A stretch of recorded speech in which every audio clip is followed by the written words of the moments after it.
Good morning, ladies and gentlemen. Welcome to the Q4 FY23 earnings conference call for Deep Industries Limited, hosted by Go India Advisors.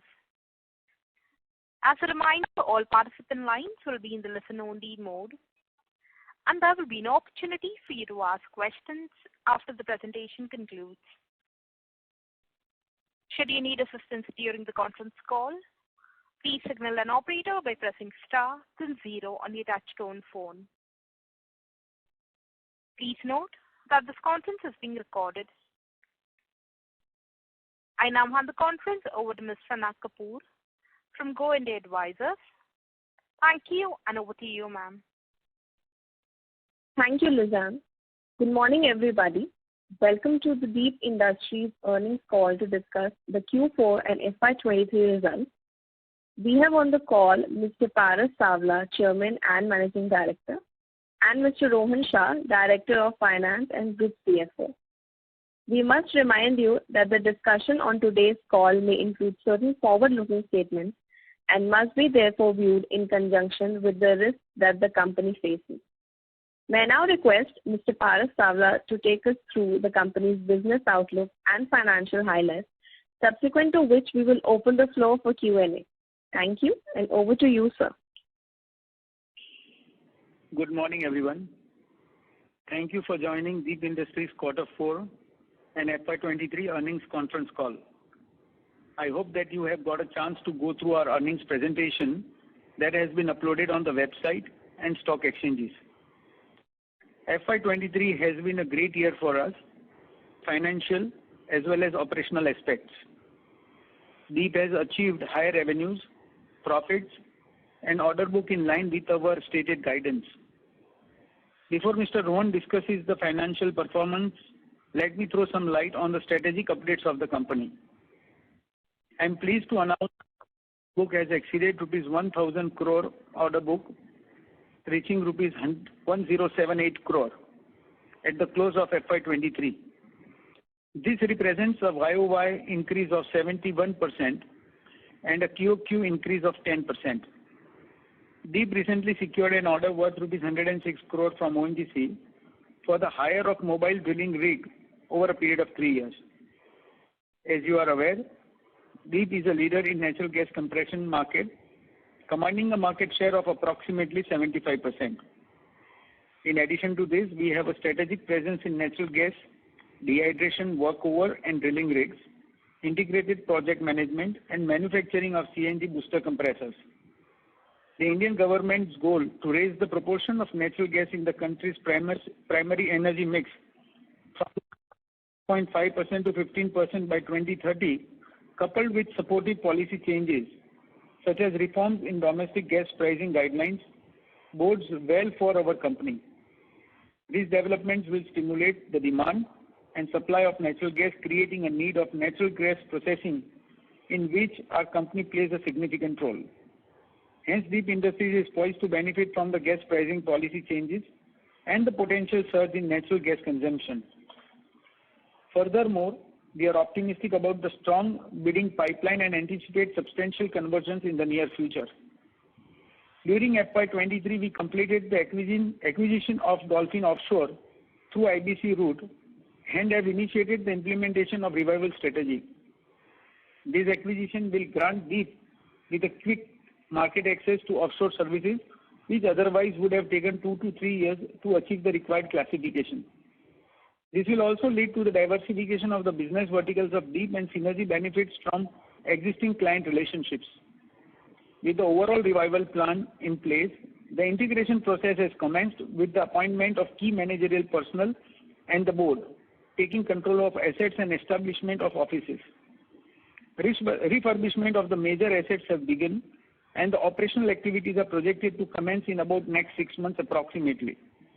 We expect Dolphin Offshore to start contributing to the operational revenues by second half of FY24. Deep focuses on superior wealth creation for its shareholders, and thus I am happy to share that board has recommended a final dividend of rupees 1.85 per equity. Face value of the share is rupees 5. Deep has also executed a stock split of 1 to 2 ratio during the financial year.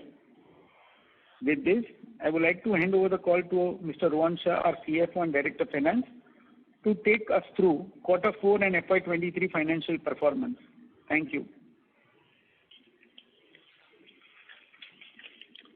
Thank you, Paras sir. Good morning, everyone. I'll now present a brief overview of our quarterly and annual financial performance, after which we will open the floor for question and answer. For fair comparison, we will be comparing numbers on year-on-year basis. Starting with consolidated financial performance, on annual basis, I am happy to share that DEEP has achieved record high annual financial performance. DEEP has achieved highest ever revenue of rupees 341 crore, which is up by 6% compared to last year. Additionally, DEEP has accomplished record-breaking profits this year, with EBITDA soaring by 19% to rupees 142 crore and PAT reaching an impressive rupees 125 crore. PAT adjusted for exceptional item is rupees 81 crore, which has increased by 11%. This year in Q4, we had an exceptional item of rupees 44 crore consisting of net gains from writing back of operational liabilities and writing off of receivables of Dolphin Offshore post its acquisition. EBITDA and adjusted PAT margins are strong at 40% and 23% for the year. I'm happy to share that DEEP has maintained its status of being zero net debt company with healthy balance sheet and very strong liquidity position. Presently, DEEP has total gross liquidity of rupees 90 crore that places DEEP in comfortable position to capture next phase of growth. On quarterly basis, revenue has increased by 23% to rupees 103 crore, whereas EBITDA and adjusted PAT has increased to 47 crore and 28 crore, up by 54% and 61% respectively. EBITDA and adjusted PAT margins for the quarter have improved from Q4 FY22 and are strong at 43% and 25% respectively. Coming to standalone performance, on annual basis, revenue has increased by 11% to rupees 301 crore. EBITDA and PAT also showed an increasing trend and were up by 18 and 13% respectively.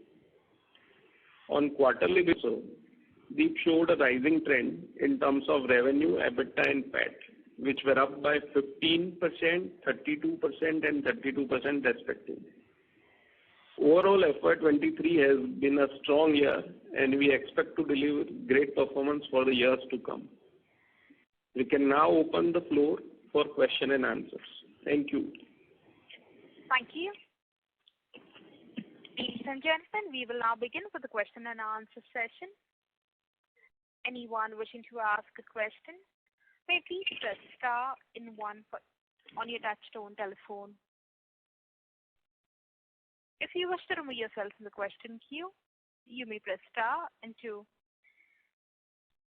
Participants are requested to use handsets while asking a question. Ladies and gentlemen, we will wait for a moment while the question queue assembles. The first question is on the line of Surya Narayan from Sunidhi Securities. Please go ahead. Am I audible? Yes, yeah, please proceed. Yeah. Just, if you can, Paras bhai, thank you for giving me opportunity. Just if you can throw some light on the segmental wise revenue breakup for last year, and how do you expect these segments to grow in FY24?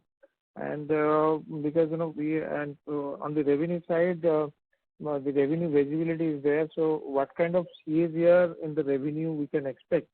And plus, what is the need to go for the stock split for a small? We are actually not facing liquidity issues. So what are the reasons for going stock split? Yeah, I will come into you. Sure. So with regards to revenue split, I will answer that. So out of total 301 crore on standalone basis, our revenue from gas compression division is almost 43%. From rigs division, it is around 40%. From gas dehydration units, it is around 5%. And balance is from integrated project management and other small services. With regards to growth coming up in the next financial year, since we have a good amount of order book in place and almost sure kind of revenue for next 2.5 years, we expect to grow around 20% on conservative basis on CAGR. So that is what we expect for years to come. And with regards to stock split, it was basically just to increase the liquidity in market and to allow small investors to participate in our stock. That was the only reason. I think there was no other reason for stock split. Yeah. Okay. And regarding integrated project management, we were actually hoping for a bigger pie. So what is happening in that segment, sir? So in integrated project management, we have successfully completed our first project, and we are doing some small integrated projects with Oil India and Ceylon as well. With ONGC, we have bid for another integrated project, and we are expecting to have some good outcome in that as well. Okay. And with oil and gas prices remaining benign, going forward beyond this 1,000 crores of order, so are we expecting the budget from the upstream players to increase, or how? Because we generally tend to be very cautious on that front if oil prices remains benign or let's say soft. So what is your call? See, in domestic market, we have been there since last 30 years now, and we have seen that foreign players are not that aggressive in coming into India because of various reasons. And crude oil price being the nair, I think since we are into pure services business, our business has not much impact of crude or gas prices, because at the end of the day, our services are indispensable kind of services. Whatever the price would be, our services would be required by every transporters. Okay. And sir, any caller on the goodwill amortization front going forward? So any timeline regarding that? With regards to goodwill, since we follow Ind AS, we'll have to do impairment testing on every year end, and if that impairment testing report suggests to impair the goodwill, we'll have to impair. This year, the impairment testing is not suggesting any impairment on goodwill, so we would continue to have this goodwill on our books. So that testing will be done on every year end as required by Ind AS. So we cannot comment on that. But will you be appointing any external agencies to check whether the impairment is fair or not? Yes. We'll have to hire some registered valuer, the outside agency only, who will give their report on impairment by testing various routes of impairment testing, and on their conclusion, they'll give their report. So it is, of course, outside agency. Okay, I will come in the queue, sir. Thank you. Yeah, thank you. Thank you. The next question is on the line of Manan Shah from Moneybee Investment Advisors. Please go ahead. Yeah, hi. Thanks for the opportunity and congratulations for the set of numbers. Can you highlight what contracts are expected to commence in the upcoming quarters, and whether this should be towards the gas dehydration, compression, or rigging? Yeah, hi Manan bhai, thank you. So yes, in current quarter, we are executing some gas compression contracts, so which are under mobilization stage. So I believe there are 3 gas compression contracts which are getting added by this current quarter and will start coming into revenue. Okay. So, and any capex that we are projecting for the upcoming year? Yeah. So we are expecting to have immediate capex of 1,000 horsepower drilling rig, which we are anticipating to get an order probably in next 1 or 2 months. And based on that order, we may acquire one new 1,000 horsepower drilling rig. Can you quantify this capex? That would be in range of around 45 crores. Okay, understood. My next question was, I understand that we've written off a large part of operating liabilities of Dolphin. However, receivables still continue at almost upwards of 140 crore in Dolphin. How confident are we about recovering these receivables, or from whom are these receivables, or if you can just throw some sense on this? Sure. So, based on NCLT order, we are not supposed to discharge any operating liabilities other than what we have agreed in resolution plan. So, after paying off the liability as per resolution plan, we have written back all other liabilities in our books. With regards to receivables, we have written off sizable receivables which were not recoverable at all, and the receivables which we believe we can recover, that we have kept on our books as receivables. Out of 140, almost 40 crores are receivable of their overseas subsidiary, where active arbitration is going on and award is in our favor as well. So we expect to have receipts out of that receivable. And with regards to Indian receivables, the majority of them are from ONGC, and few of them are from other contracts as well, other clients, where we are quite positive to recover them. Okay, understood. And if you can also comment on the order that we had won against ONGC, any update? When are we expecting this to come? Sorry, which order? We've won this case, right, at Deep Industries against ONGC, where we were expecting around 104 crores. Arbitration one, yeah. The arbitration one. Yeah, of that arbitration award, we have received 75% of the award amount, and we expect to receive balance on completion of the formalities, because client has approached the higher legal forum in High Court. Mm-hmm. So once that case will be awarded in favor, balance amount will be received. So this 75% which we've received, we've parked this money in some liquid debt or something? Yes, we have parked as of now into bank FDs and liquid funds. Okay. My next question was on the Dolphin side. So I believe we would be required to do some sort of refurbishment for the asset. So what is that number that we are projecting to spend in this year, and how will the same will be funded?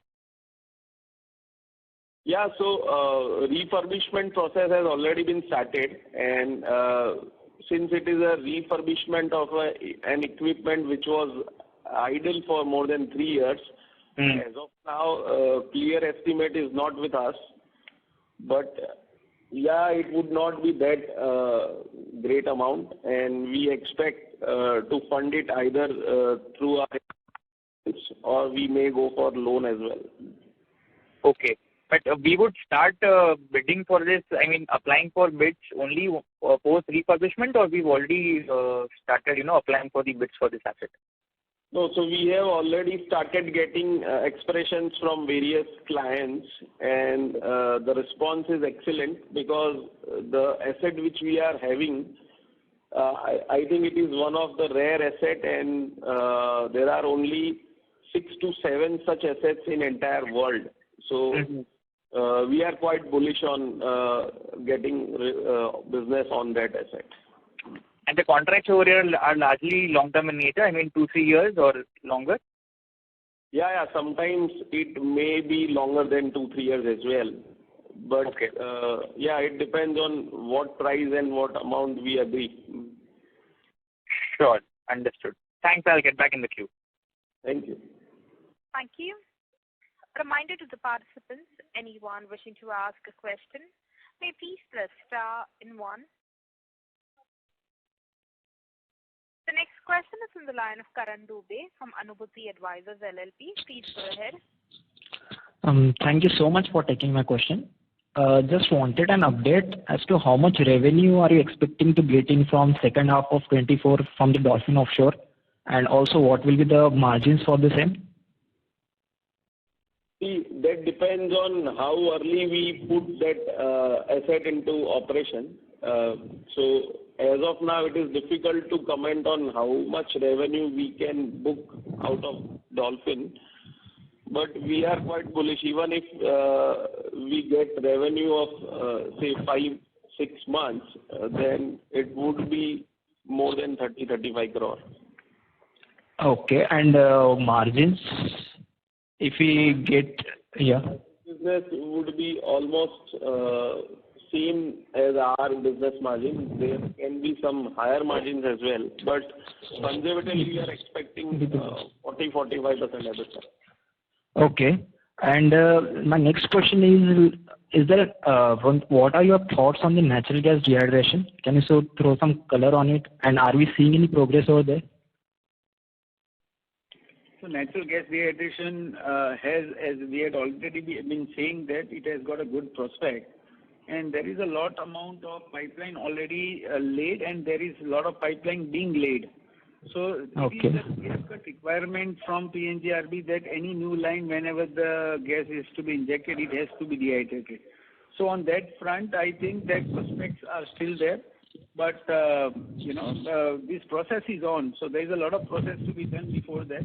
There are some pipelines which are being under installation and all, and there are certain amount in tendering process. This momentum can happen at any point in time. We believe it's a great business and highly prospective. As of now, how much it does contribute in your revenue? As of now, it is contributing around 5%. Okay. Thank you so much. That's it from my side. Thanks. Thank you. A reminder to the participants, anyone wishing to ask a question, may please press star and 1. The next question is from the line of Yogesh from Arihant Capital Markets Limited. Please go ahead. Thank you, sir. Am I audible? Yeah. Sorry, sir, I actually joined a little late, so it might be a repetitive question.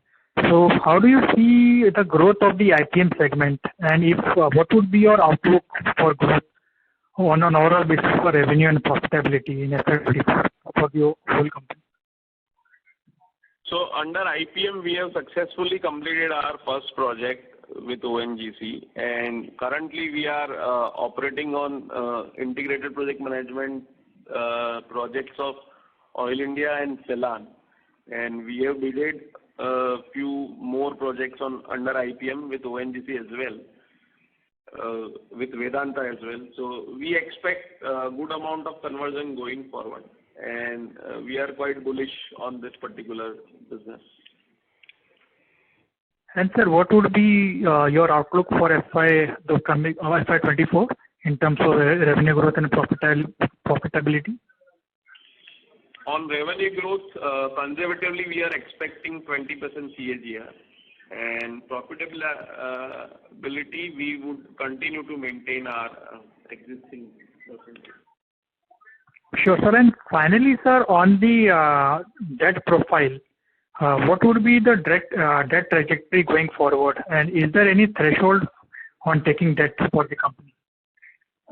So currently we are net debt free, and we always believe to keep our debt at very minimal level. In our history, we have never crossed debt equity as 1, and our recent decision is to keep debt as 0.5 of equity. Thank you, sir. Thank you, sir. That's very helpful. Thank you. Thank you. A reminder to the participants, anyone wishing to ask a question, may please press star and 1. The next question is on the line of Mayur Liman from Profit Mart Securities. Please go ahead. Thank you for the opportunity and congratulations on the great set of numbers. Sir, I just want to ask the capital utilization of gas compressor has increased. Wanted to know the exact status of how many compressors we have as of now, and how are we seeing this segment to grow going forward as we are already a leader in this segment. Thank you. Yes, with regards to gas compression division, our capacity utilization has improved, and with new projects of gas compressor coming in, we are doing capex also to acquire new compressor packages as well. So going forward, gas compression division we expect to grow quite a good way, and it should continue to contribute more than 40% in our overall revenue. Okay. And my second question is what is the bidding pipeline? If you can let me know some number for that. And also, what do we expect our order book to be 1 year from now? The order book conversion is not in our control. It always depends on award of contract based on your bids.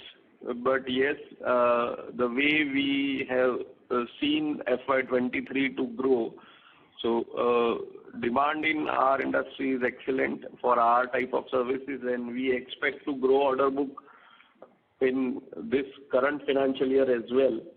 So yes, we are quite bullish. Our bidding pipeline is as good as around 800 crores, and of which we are expecting some good amount of conversion in current year as well. Okay. Thank you so much, sir. That's all from my side. Thank you. Thank you. A reminder to the participants, anyone wishing to ask a question, may please press star and 1. The next question is on the line of Pareen Gala from Sage One. Please go ahead. Yes, sir. Good morning. Sir, I am relatively new to the company, so pardon if some of my questions sound silly. Sir, I understand that majority of your business comes from ONGC because of gas compression and all that. And you've been doing this for a very, very long time with them. In such a scenario, sir, why does any kind of a contractual dispute or something that arises with your primary client, and then you have to go for arbitration and things like that? I mean, when it's well defined in the contract, why do these disputes come up? See, in the matters of contracts, worldwide, if you see, there are always disputes which are on the either side. And normally, these kind of disputes are largely based on the interpretations. This is not something that disputes can never happen. In every single contract, whenever the execution happens, there is certain amount of non-alignment of the client and the service provider. So this is not something very new which is happening to this business. This is very, very common. And not in India, I believe it is across the globe. These arbitrations are definitely, or the resolutions or the disputes resolution are something which are intently kept so that such disputes are being resolved. Okay. And generally, when such disputes arise, typically what is the timeline for them to get resolved?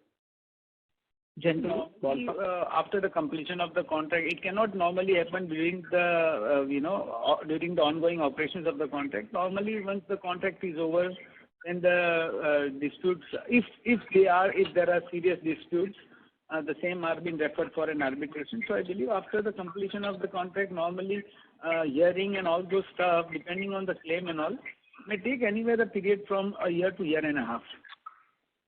Year to year and a half. Okay.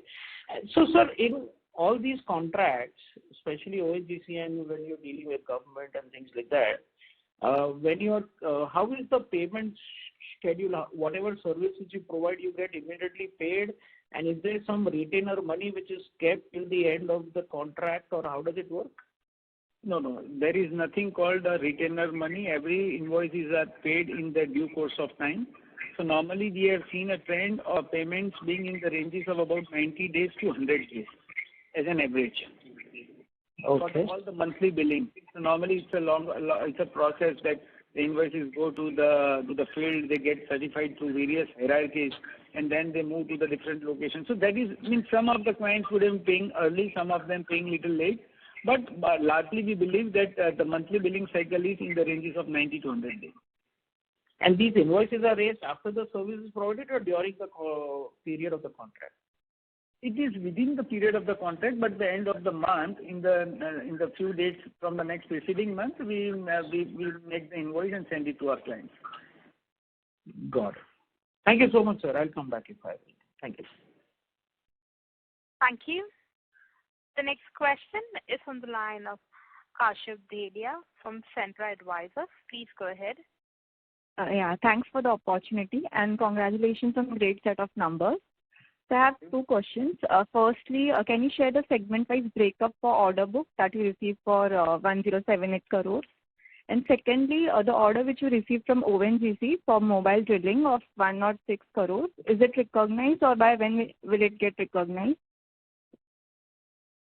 Yeah, so I'll answer your second question first. So the 106 crore order is for over a period of 3 years. So it is part of our rig division, and it is for drilling rig with Ahmedabad asset.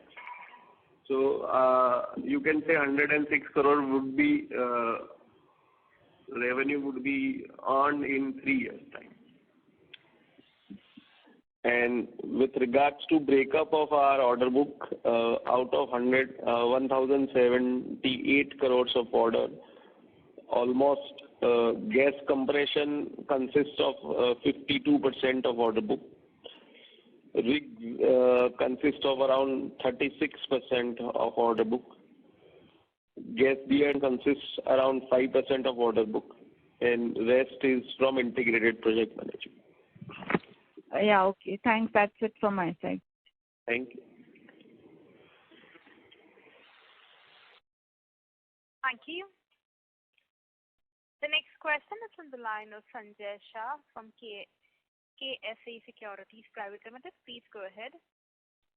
Yeah. Good morning, gentlemen. Thanks for the opportunity. Bharat sir, I have one question to understand from you about our acquisition, that is Dolphin Offshore, which is maybe more than 40 years old company and having a pioneer position in the business. So what went wrong and why are we so optimistic about it and acquired that, being in a troubled company? Because they are into something different, that is diving underwater services and other services. So what expertise we see in an integration we can do to revive this, and what confidence we have in the company?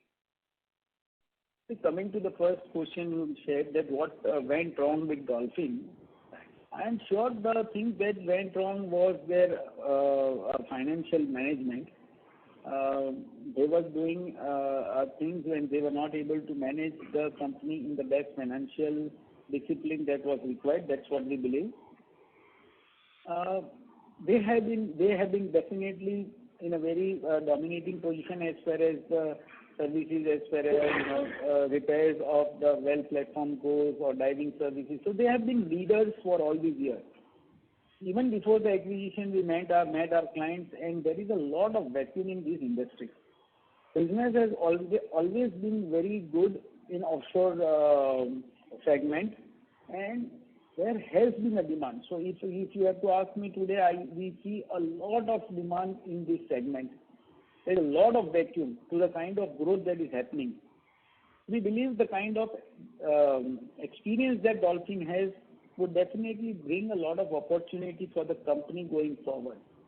So we believe if there is a decent amount of financial discipline, utilization, recognition, and getting the funds from the clients in a proper systematic way, then the company should not face any difficulty.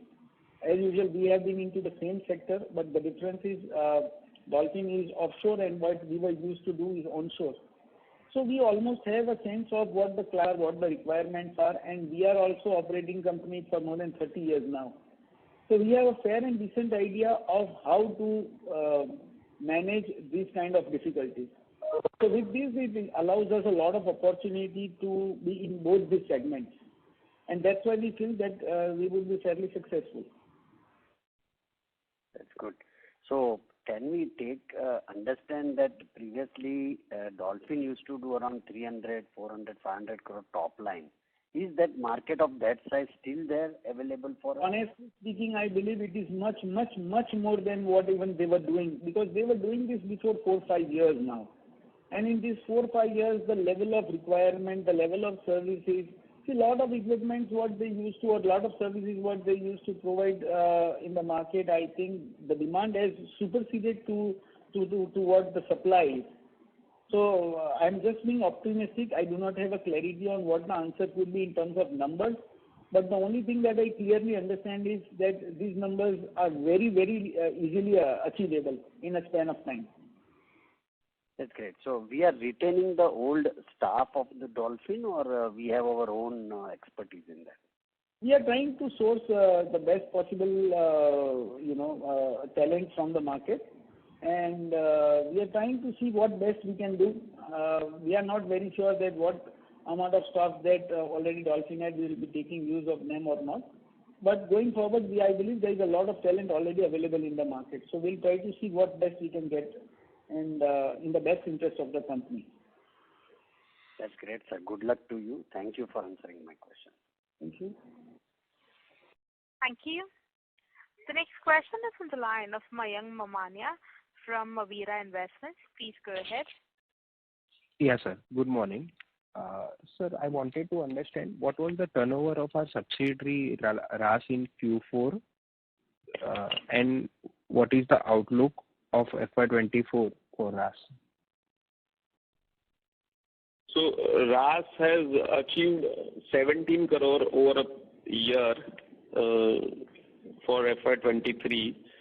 And going forward, we expect to increase this at quite a good pace, because currently the demand is a little low because the GA allottees who have been awarded the areas to install gas compressor packages and stations and pipeline, they are taking little long with some extensions with government, and that is how the demand is not picking up as per our expectation. So in current financial year, we expect to pick it up. Okay. And sir, the refurbishment of Dolphin asset will be completed and put to use in H2. So what kind of revenue visibility will be there in H2 from Dolphin? So as I said before, it depends on how fast we can complete this refurbishment and put it into revenue. But yes, even if it will be there in revenue for 5 months or so, we can expect around 40 crores of revenue from there. Oh, okay. Thank you. That's all from us. Thank you. Thank you. The next question is from the line of Sudhir Bheda from Right Time Private Limited. Please go ahead. Yeah, congratulations, Paras bhai, Rupesh bhai, Rohan sir, for posting outstanding result, and congratulations to entire team. Particularly on cash flow side, it's a good cash flow and very good control on debtors. So, sir, my question is, this kind of debtors control, because now it's almost on the standalone basis 100 crore debtors are there. So this kind of debtors we will be able to maintain in future also? Yes, yes. In fact, we are working on reducing it even further. So yes, we are quite hopeful that debtors we would be in control. Great. And my second question, is there any scope for margin improvement going forward as our dollar rates, rupee has weakened a bit, and the rigs rate and other rates have also gone up. So is there any scope for improvement in the margin? So I believe in the industry per se, this is perhaps the best margin already in the sector. So if you compare any other players in the industry, you won't find that kind of a margin. But having said that, the scope of margin improvement always exists. And just to answer you the first question, why this amount of debtors are lying in the book, because whenever we start the first project, so normally that cycle of that project getting into a revenue stream takes normally 4 to 5 months. And that is the typical way, because the first invoice has got a lot of compliances to go through. And even in this year, there were few projects which were installed. So when we say this kind of an 100 crore being outstanding, some of these amounts attribute towards the new commissioning of the projects as well. So even while you have to see year on year, this trend would be continuing to an extent, because of the new projects getting commissioned, and then it's about 4 or 5 months, the first revenue gets started. And once the first revenue starts coming in, then it becomes very regular. Then it is a normal process of monthly invoices getting paid. So that is the primary reason why these kind of amounts are visible in the balance sheet. Great. But it is a fairly controlled debtors base, I think. We are very much focused, and as I mentioned to the only thing that we believe is that we have to have a lot amount of financial discipline, and that is the key to this business.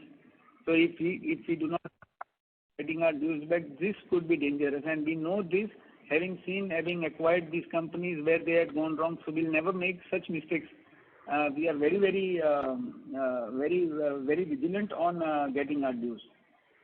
Thanks. And rest of my questions are already answered. So thanks for the opportunity and all the best. Thank you. Thank you. The next question is from the line of Dhruv from Jairam Stock Brokers. Please go ahead. Thank you for taking my question.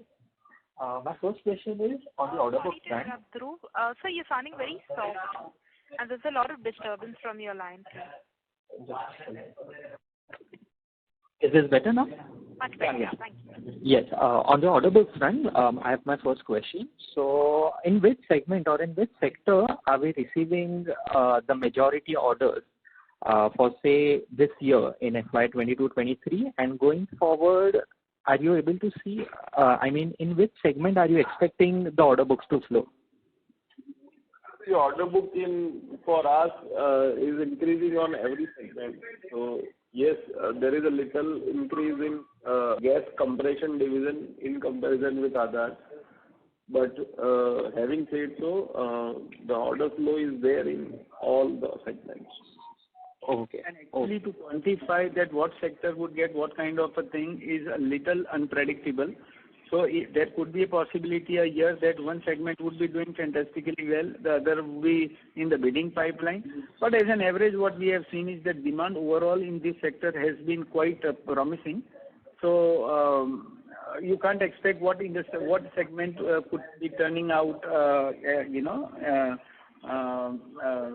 in a better way. Okay. Thank you. And my second question is, out of our current order book of 1,078 crores, so what is the expected execution timeline for this order book, the current order book? 2.5 years. 2.5 years. Okay, fine. Thank you. Thank you so much. Thank you. Thank you. The next question is on the line of Gaurav Sachdeva from Further Investments. Please go ahead. Yeah, good morning, sir. So the ONGC order of 106 crores which you have got, is this a renewed contract or a new contract? It's a new contract. Okay. And sir, could you please tell, since we have 3 drilling rigs. What are the other prices of 2 drilling rigs? At which rate they are occupied currently? So, currently all these 3 rigs are working with ONGC Ahmedabad asset, and all are rigs. Could you tell me the price at which they are occupied? All 3. You mean daily rate, or you want? Yeah, daily rate. Yeah. They are in range of $11,000 to $11,500 a day. Okay. And sir, in future, are we looking for getting into offshore rigs also? Not as of now. So with acquisition of Dolphin, our thought process was to start with support services of in offshore oil and gas segment, and having some good amount of experience in those service segment, we may look for, but not in next 5 years. Okay, next 5 years you are not looking. Okay. And sir, since I heard in the previous question that you are occupying a new drilling rig, what is the cost of a new drilling rig, sir, right now, of 1,000 HP? It would be in the ranges of around 45 odd crores. 45 odd crores. And sir, what is the cost of this workover rig? There are again different capacity of the rigs. They would be 50, 100 or 150 ton. But if I have to say typically for an 100 ton, it would be in the ranges of around 11 to 15 crore. 11 to 15 crore. And sir, since you told that 36% order book is from the rigs, could you also tell the bifurcation between this drilling rigs and the workover rigs? I think that may take us some time because we don't bifurcate within the sector in itself. Rig is one thing. With the drilling and workover, it becomes the composite sector as a sector in itself. So we have not identified what workover does or what drilling does, but as a division or as a sector, we report these numbers. Okay. Thank you, sir. That's from me, sir. Thank you. Thank you. The next question is on the line of Saket Kapoor from Kapoor Company. Please go ahead. Yeah, namaskar, sir, and thank you for the opportunity. Sir, yes, sir. So firstly, we have our capital work in progress of rupees 20 crore as on 31st March 23. What is it? What does it constitute, sir? Where is the money spent, and when is it going to be capitalized? Yeah, hi Saketji. Capital work in progress is for projects under mobilization for plant and machinery. So the gas compressor project which we are mobilizing, the cost which we have incurred in it goes into capital work in progress, unless and until it is put to use. And also in the cash flow from investing activities, we find 113.39 crore being spent. So if you could give the bifurcation of the same.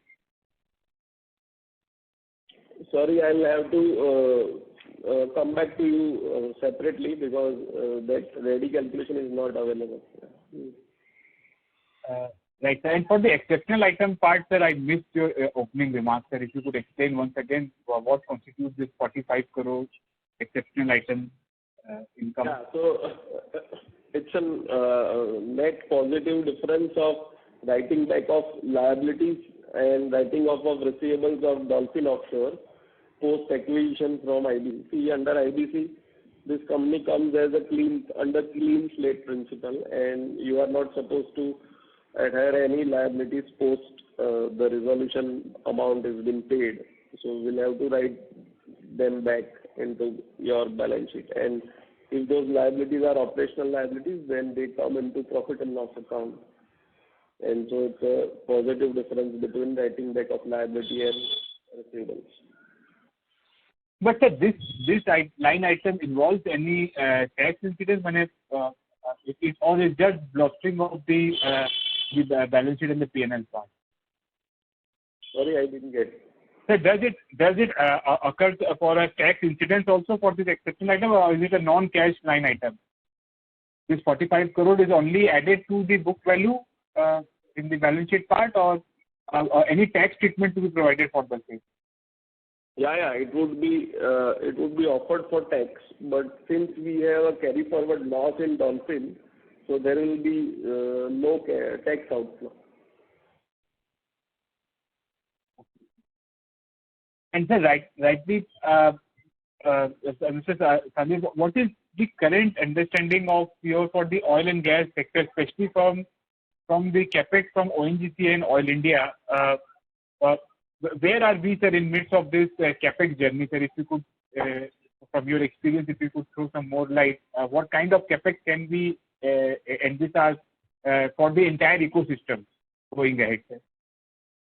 And how likelihood it will happen, yes, sir? System, if clients like ONGC, Oil India, if they are coming up with big plans of capex in this industry, it would definitely benefit to us. And of that overall capex, there is a good amount of opportunity which would come to our services segment as well. I'll just give it to Paras as well.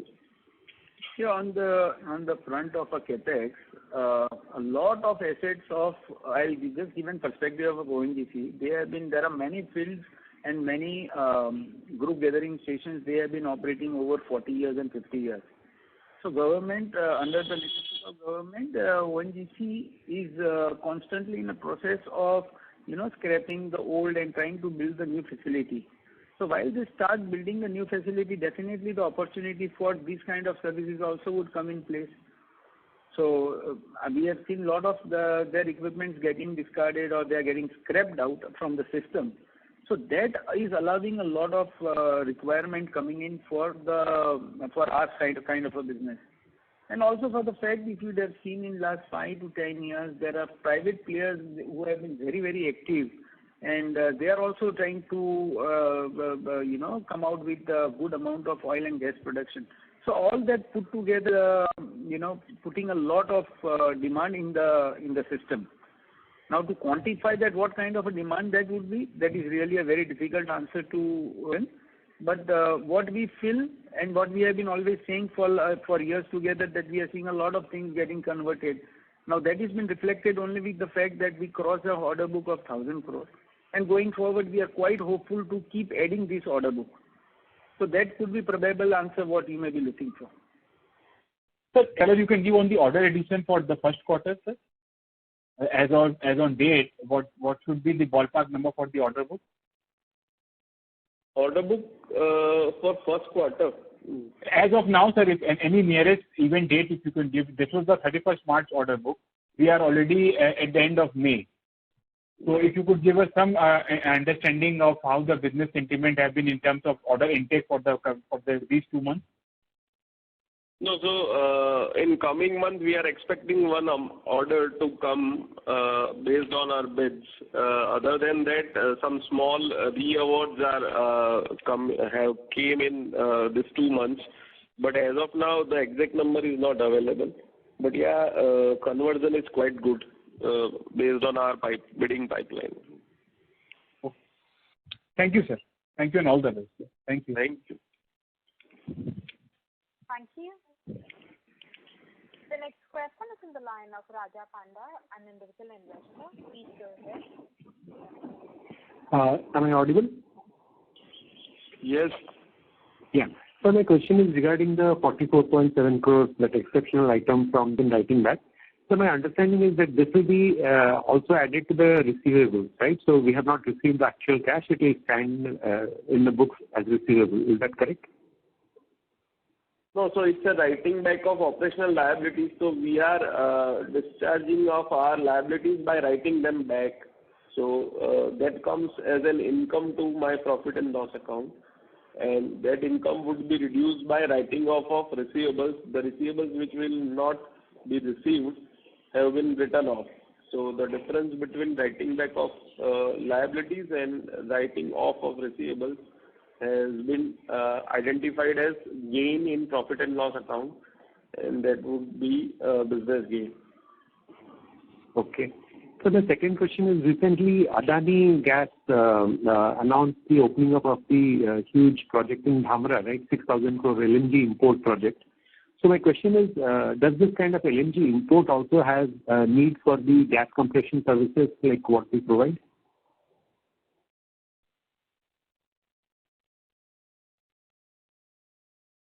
Hello, am I audible? The line for the management has got disconnected. Please stay connected while we reconnect the management.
Ladies and gentlemen, thank you for patiently holding. We now have the line for the management reconnected. Over to you, sir.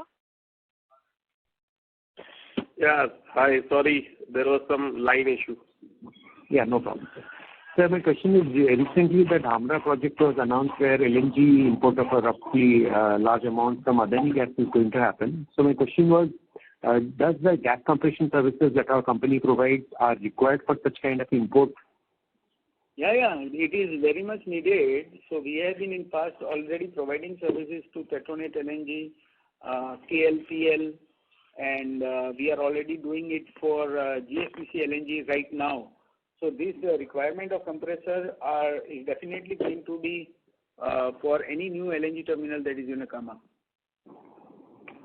That's it. Thank you. Thank you. The next question is from the line of Surya Narayan from Sunidhi Securities. Please go ahead. Yeah, sir. My question is that regarding the RAS equipment, how much investment has gone into that? We have invested around 20 CR into it. So in which year? In 2021. 21 end, yes. So what kind of opportunity here we can see for the booster stations? So with allotment of all these new GAs, booster compressors would definitely be required for daughter station of city gas distribution network and CNG pumps as well. So we expect this demand to boost up at any point in time. So have you got any expression of interest from any of the CGD players? We are already providing booster compressors to Adani, IOCL, Gujarat Gas, AGNP and all. What is the revenue currently we are deriving? FY23 it was around 17 CR. So any ballpark EBIT operating profit out of that? We are reporting EBITDA of around 19%. 19%. And sir, Rohan sir, one question is that over the years, no doubt, we are doing quite a lot in exploration. I mean, gas compression area and rig operations, but revenue is not growing that great pace. And secondly, if you take last 6-year perspective, our operating profit margin has dropped by around 14%. So going ahead, what is that we can do to go back to the prior level of, let's say, 2018 level of 52%, currently around 38%. So at least because there is a huge gap, so of 14%. So can we go back to that kind of level, or we will be satisfied? We'll have to contend with this kind of margin of close to 40%. So yes, so currently our EBITDA is in range of 42%, not 38%. That is one. Second, 52% margin in FY18 was primarily because gas compression division was contributing more than 60% in overall revenue. So it also depends on the mix between overall revenue from various divisions. So from 18 onwards, the revenue from integrated project management was also contributing at large, and in that first particular contract, our EBITDA margins were less in comparison with other verticals. But since now we are qualified by our own for integrated project management, we are definitely eyeing on to improve our operating margins. So I mean, if you see the gas compression, you are also guiding that the gas compression division won't go beyond 50%. Though our order composition is around 52%, but it will be below 50% so far as revenue is concerned. So in that case, lesser the gas compression revenue, then the margins will be under check. I mean, it won't go beyond 45, 42. I mean, whatever you are saying, 42%.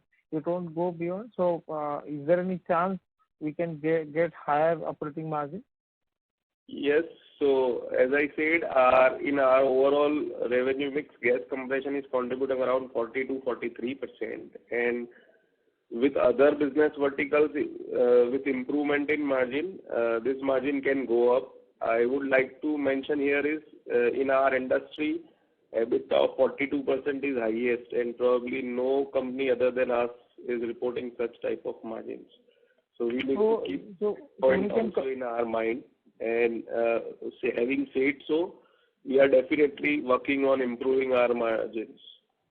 So, I mean, anything above 42%, I mean, the past operating margin is, we can say that is quite of an anomaly rather than the norm. I mean, the norm is around 40 to 45% maximum, not beyond that. If you ask me the norm is quite below the industry. If you see the industry, the norm is very, very low. So it's not about the norm, it is about the projects that you execute. So there could be a project in a particular year which could have commanded a higher margin. But having said that, we always eye on that, and that is the reason to answer your first question, that what kind of revenue visibility you have been seeing. See, we have been, as a company, we have always focused on good profit margins rather than just seeing the top line. I believe top line is definitely a very important thing, but we have always focused to be improving on our bottom lines. So we have never compromised on that. And that is perhaps the reason that you might see a little low growth on the revenue side. But from last year onwards, that question is also now being taken care of with the visibility of new order book that we already have in place. And, the new bidding pipelines getting converted into the order. So this probably would be answered in the next financial year when we have completed the year. That would give a good visibility of what the top line and the bottom line will be. Okay. And sir, I believe some of our competitors are also not in the good of the health like ours. So are we intending to participate in any kind of NCLT process further beyond the Dolphin, or we will wait for Dolphin to get consolidated and look for anything else? If you ask me very clearly, want to do hush-hush. We have something on our table already, which is a very, very promising sector. So first, our intentions would definitely be consolidating and trying to, get this company operative. Secondly, by saying that it's not that we are completely off on what is happening in the market, we have our eye completely on what's going on. And given an opportunity, we'll definitely be eyeing for acquisition as and when needed. Okay. Thank you, sir. Thank you. Ladies and gentlemen, that is the last question. I now hand the conference over to the management for the closing comments.